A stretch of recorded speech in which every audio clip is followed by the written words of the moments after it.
Kiufupi, bodi ya kampuni imeamua kusimamisha kazi.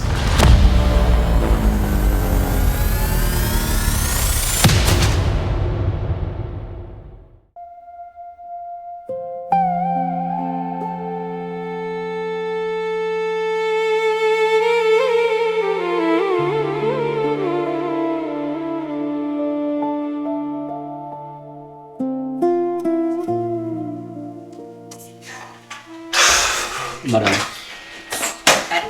Asante sana. Habari yako? Salama, sijui. Nzuri. Vipi, naweza kuona na bosi wako?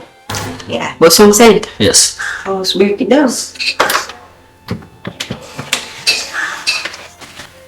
Hello boss. Samahani, kuna mgeni hapa, naweza nikamruhusu akaingia? Okay boss.